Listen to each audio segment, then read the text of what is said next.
নজর রাখবো যে খবরের দিকে। দিনহাটায় তৃণমূল কর্মী খুনের অভিযোগ। দিনহাটার গোসানমারিতে সেখানে খুন হন তৃণমূল কর্মী বাবলু বৈশ্য এবং অভিযোগ রয়েছে বিজেপির দিকে, এমনটাই দাবি করছে তৃণমূল। ফোনে রয়েছেন আমাদের প্রতিনিধি রবিউল হোসেন। রবিউল, আজকে কি জানতে পারছো এই ঘটনায়? দেখো, গতকাল কিন্তু নিজের বাড়ির থেকে কিছুটা দূরে প্রতিবেশীর বাড়িতে খুনের অভিযোগ ওঠে। বাবলু বৈশ্য নামে যে তৃণমূল কর্মী, তাকে খুন করার অভিযোগ ওঠে এবং অভিযোগ ওঠে স্থানীয় আর এক প্রতিবেশী সহ তার বেশ কয়েকজনের বিরুদ্ধে। বাবলু বৈশ্যর যে স্ত্রী রয়েছেন, তিনি কিন্তু ইতিমধ্যেই দিনহাটা থানায় এই বিষয়ে অভিযোগ দায়ের করেছেন। তার স্ত্রীর দাবি, গতকাল বাবলু বৈশ্য দুপুরবেলা যখন বাজার থেকে বাড়ি আসে, ঠিক তার কিছুক্ষণ পরেই স্থানীয় এক যুবক বাবলু বৈশ্যকে ফোন করে তার বাড়িতে ডাকে এবং সেই সময় বাবলু বৈশ্য তার বাড়িতে জানায় যে সে তার প্রতিবেশীর বাড়িতে যাচ্ছে এবং ফেরার সময় কিছু নিত্য প্রয়োজনীয় জিনিসপত্র এবং বাড়ি তৈরির জিনিসপত্র নিয়ে আসবে। সেই উদ্দেশ্যেই প্রায় 3 লক্ষাধিক টাকা নিয়ে সে বাড়ির থেকে বেরোয়। আর তার কিছুক্ষণ পরেই কিন্তু সেই বাবলু বৈশ্যর স্ত্রী প্রতিবেশীদের মারফত জানতে পারে তার স্বামী মারা গেছে এবং হাসপাতালে ভর্তি রয়েছে, মৃতদেহ হাসপাতালে রয়েছে। এবং তৎক্ষণাৎ সেই খবর পেয়ে তিনি যখন হাসপাতালে যান, অর্থাৎ গোসানিমারী ব্লক প্রাথমিক স্বাস্থ্য কেন্দ্রে যান, সেখানে গিয়ে কিন্তু তিনি দেখেন তার স্বামী রক্তাক্ত অবস্থায় পড়ে রয়েছে। বাবলু বৈশ্য, রবিউল, তুমি সঙ্গে থাকো আমাদের সঙ্গে। এই মুহূর্তে ফোনে রয়েছেন দিনহাটা তৃণমূল বিধায়ক উদয়ন গুহ। আপনাকে স্বাগত জানাবো। দিনহাটায় তৃণমূল কর্মী খুনের ঘটনা দেখা যাচ্ছে, কি বলবেন এই ঘটনায়? এটা দুঃখজনক ঘটনা এবং এই ঘটনা ঘটিয়েছে বিজেপির গুন্ডারা।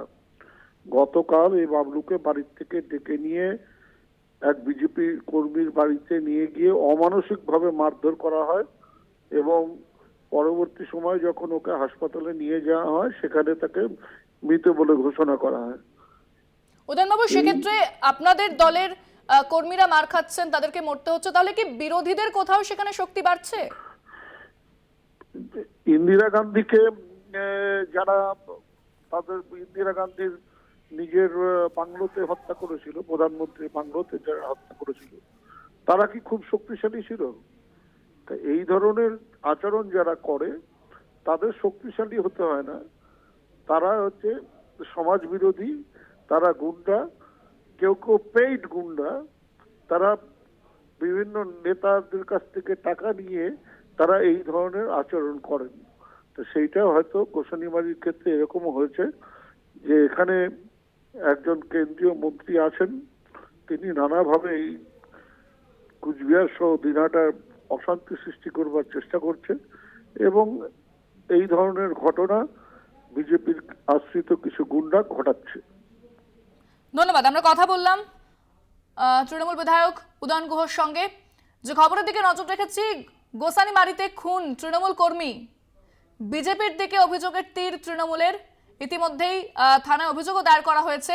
এ বিষয়ে বিস্তারিত কথা বলবো। ফোনে রয়েছেন প্রতিনিধি রবিউল হোসেন। রবিউল, সেক্ষেত্রে কি জানতে পারছো, বিজেপি এবং তৃণমূলের স্থানীয় নেতৃত্ব কি বলছে এই ঘটনায়? দেখো, গতকাল বাবলু বৈশ্য খুন হওয়ার পর কিন্তু আজকেই গোটা গোসানিমারী যে বাজার রয়েছে, সেই বাজার কিন্তু অনির্দিষ্টকালের জন্য হরতাল করে দেওয়া হয়েছে তৃণমূল কংগ্রেসের তরফ থেকে। তৃণমূল কংগ্রেসের দাবি যে যতক্ষণ না পর্যন্ত পুলিশ সেই দুষ্কৃতীদের, অর্থাৎ বাবলু বৈশ্যর স্ত্রী যাদের নামে অভিযোগ দায়ের করেছেন, তাদেরকে গ্রেপ্তার করছে, ততক্ষণ পর্যন্ত গোসানিমারী বাজার একদম বন্ধ থাকবে। এবং একই সাথে টায়ার জ্বালিয়ে বিক্ষোভ প্রদর্শন এবং গোসানিমারী বাজারেই কিন্তু অবস্থান বিক্ষোভে বসেছেন তৃণমূল নেতৃত্ব। সেই অবস্থান বিক্ষোভে কিন্তু রয়েছেন সিতাই বিধানসভার বিধায়ক জগদীশ বসুনিয়া থেকে শুরু করে দিনহাটায় 1 নং ব্লকের যে স্থানীয় তৃণমূল কংগ্রেস নেতৃত্ব রয়েছে, সকলেই। তৃণমূল কংগ্রেসের একেবারে স্পষ্ট দাবি, তাদের নেতা বাবলু বৈশ্য, অর্থাৎ তোমাকে আরেকবার জানিয়ে রেখে, এই বাবলু বৈশ্য কিন্তু গোসানিমারী 1 নং যে অঞ্চল রয়েছে, সেই অঞ্চলের তৃণমূল কংগ্রেসের বুথ সভাপতি কিন্তু তিনি রয়েছেন। তো তাদের দাবি, তাদের এই নেতৃত্বকে এর আগেও একাধিকবার আক্রমণের মুখোমুখি হতে হয়েছিল এবং বাবলু বৈশ্যর স্ত্রী কিন্তু সেই এফআইআর কপিতে অভিযোগপত্রেও কিন্তু তিনি লিখেছেন যে তার স্বামীকে এর আগেও রাজনৈতিকভাবে উদ্দেশ্যপ্রণোদিতভাবে কিন্তু বাড়ির থেকে তুলে নিয়ে গিয়ে বেধড়ক মারধর করা হয়েছিল। যদিও তৃণমূলের অভিযোগ এবং বাবলু বৈশ্যর স্ত্রীর যে অভিযোগ রয়েছে, সব অভিযোগ কিন্তু একেবারে নস্যাৎ করে দিয়েছে বিজেপি। আমরা কথা বলার চেষ্টা করেছিলাম বিজেপির কোচবিহার জেলা সম্পাদক অজয় রায়ের সঙ্গে। তিনি কিন্তু স্পষ্টতই জানিয়েছেন যে এই বাবলু বৈশ্য তিনি কিন্তু এলাকায় সমাজ বিরোধী হিসাবে পরিচিত ছিল এবং এই যে খুনের ঘটনা, সেই খুনের ঘটনার সঙ্গে বিজেপির কোনো রকম যোগসাজশ নেই। এবং তিনি আরো এটাও জানিয়েছেন যে যেহেতু তৃণমূলের লোকসভা ভোটের আগে পায়ের তলার মাটি সরে গিয়েছে, তাই এভাবেই এই সমাজ বিরোধীদের মৃত্যুকে কেন্দ্র করে তারা কিন্তু বিজেপির নাম ভাঙানোর চেষ্টা করছে। হচ্ছে। সব মিলিয়ে বলতে গেলে একেবারেই কিন্তু তৃণমূল কংগ্রেসের কর্মী বাবলু বৈশ্যর মৃত্যু এবং বিজেপির তৃণমূলের অভিযোগ এবং একই সাথে বাজার বন্ধ করে রাখা, অবস্থান বিক্ষোভ, অপরদিকে বিজেপির অভিযোগ প্রত্যাখ্যান, সব বিষয়ে কিন্তু ইতিমধ্যে কিন্তু চাপানুতর তৈরি হয়েছে কোচবিহার জেলা সহ একেবারেই রাজনৈতিক মহলে। ধন্যবাদ রবিউল। কথা বললাম প্রতিনিধি রবিউল হোসেনের সঙ্গে। যে খবরের দিকে নজর রেখেছি, দিনহাটায় তৃণমূল কর্মীকে খুনের অভিযোগ। বাবলু বৈশ্য তৃণমূল কর্মী, তাকে খুন করা হয়। গোসানি বাড়িতে খুন হন তিনি, এমনটাই জানা যাচ্ছে। এবং এই ঘটনায় তৃণমূল অভিযোগ তুলেছে বিজেপির দিকে, যদিও বিজেপি সেই অভিযোগ অস্বীকার করেছে। ইতিমধ্যে পুলিশ তদন্ত শুরু করেছে এই ঘটনায়। দিনহাটায় তৃণমূল কর্মীকে খুনের অভিযোগ, গোসানিমারিতে খুন তৃণমূল কর্মী বাবলু বৈশ্য। বিজেপির দিকে অভিযোগের তীর তৃণমূলের। দিনহাটায় অভিযোগ, দিনহাটা থানায় অভিযোগ দায়ের, তদন্ত শুরু করেছে পুলিশ। যদিও প্রতিবাদে বসেছে তৃণমূল, তারা প্রতিবাদ জানাচ্ছেন এই ঘটনার। বিজেপির পক্ষ থেকে সরাসরি অস্বীকার করে দেওয়া হয়েছে, যদিও তৃণমূল প্রতিবাদ জানাতে শুরু করেছে ঘটনার পর।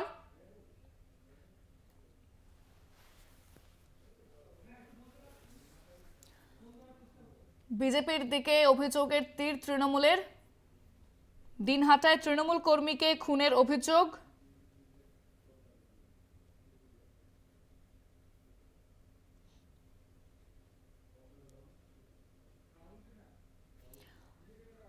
আমাদের সঙ্গে এই মুহূর্তে ফোনে রয়েছেন বিজেপি নেতা রাহুল সিনহা। যে ঘটনা ঘটেছে দিনহাটায় তৃণমূল কর্মীকে খুনের অভিযোগ, কি বলবেন এই ঘটনায়?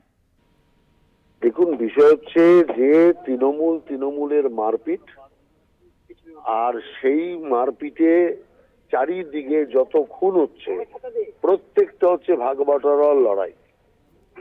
আর সেই লড়াইতেই দিনহাটা এটা প্রথম নয়, ইতিপূর্বেও দিনহাটাতে খুন হয়েছে নিজেদের গোষ্ঠী কোন্দলের লড়াইতে, আর সেটা তৃণমূল কংগ্রেস শেষে স্বীকার করেছে।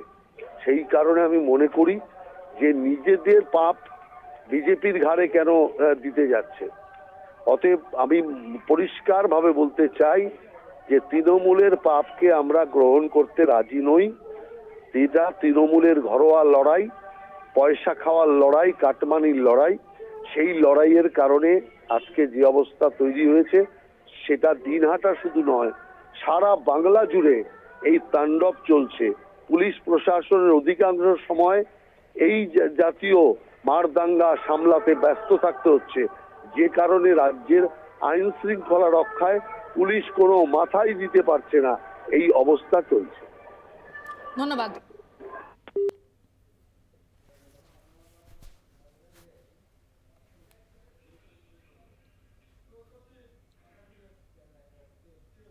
সংবাদ সারাদিন এখন এ পর্যন্তই। দেখছেন কলকাতা টিভি, রাত ৩, ৭ দিন।